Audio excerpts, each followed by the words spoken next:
Hello friends, welcome to Bindu Dadwal Chemistry Lessons. The topic for today is trends in physical properties.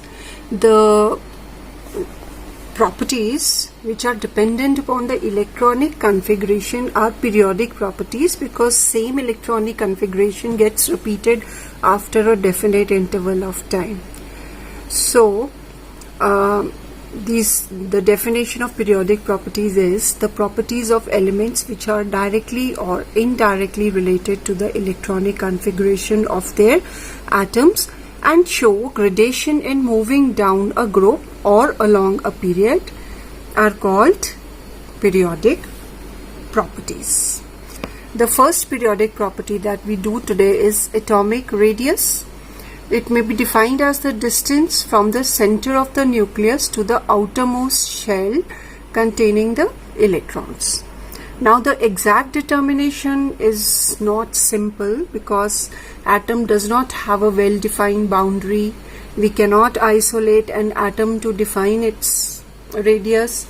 Other atoms in neighborhood influence its probability distribution, so radius becomes different for different molecules. And atomic size range changes from one bodied state to another.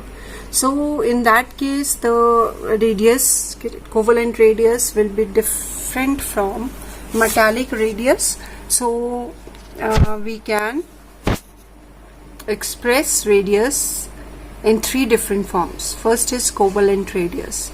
In homoatomic molecule containing same types of atoms, covalent radius may be defined as 1/2 of the distance between the centers of the nuclei of two adjacent similar atoms joined to each other by single covalent bond. So these are the atoms which are joined to each other, and the distance between the two nuclei, the half of this distance will be called covalent radius.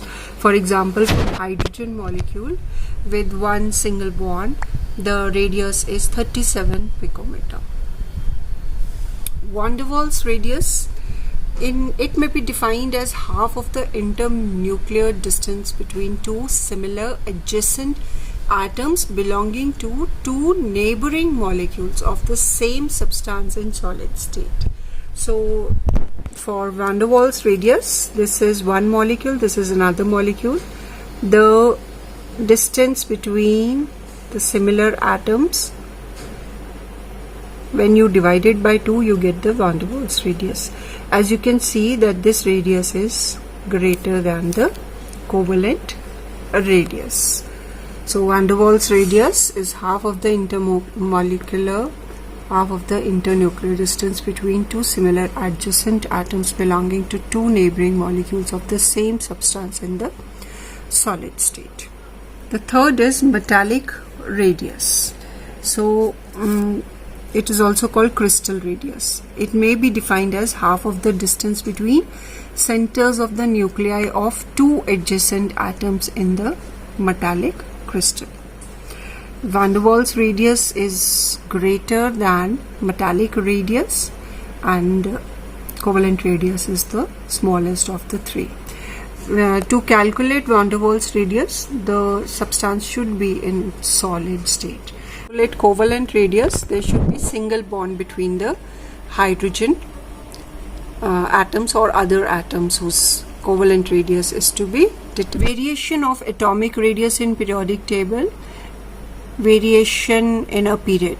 Along a period, the atomic radius of element generally decreases from left to right. This data supplements the fact in the period in moving from lithium to fluorine, we see that the radius is decreasing. For lithium it is 152, for beryllium decreases 111, then 88, and so on. So the graph also shows that the radius plot is going down. Radius is decreasing as we move from left to right. Why it happens?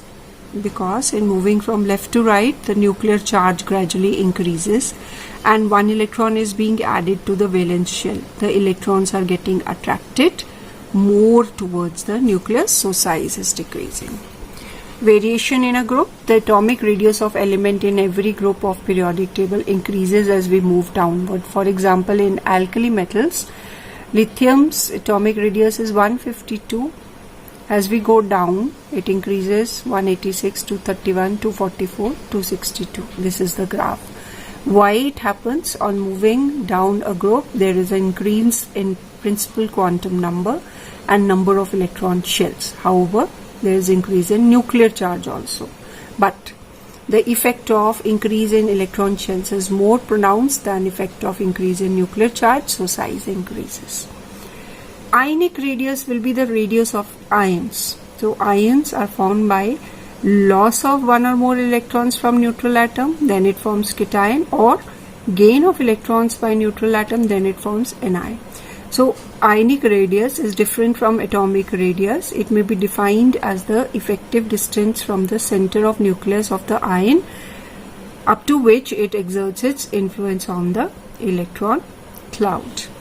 So radius of cation is always smaller than that of atom, whereas radius of anion is always larger than that of the atom. So why cation radius is smaller than that of atom? When a cation is formed by loss of one or more electrons from the gaseous atom, so in most cases the electron present in valence shell is completely removed, so that valence shell also disappears, and a cation acquires a nearest noble gas configuration. So loss of valence shell makes the cation smaller. On the other hand, radius of anion is always larger than that of atom.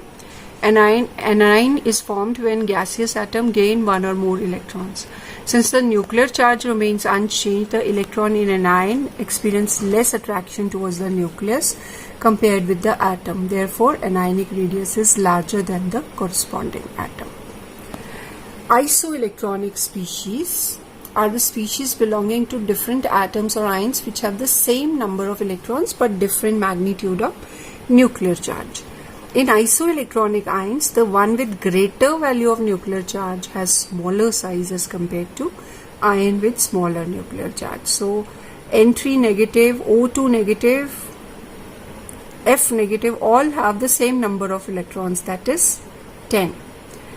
So all these are isoelectronic species, but the nuclear charge of aluminium is the largest, so its size is the smallest.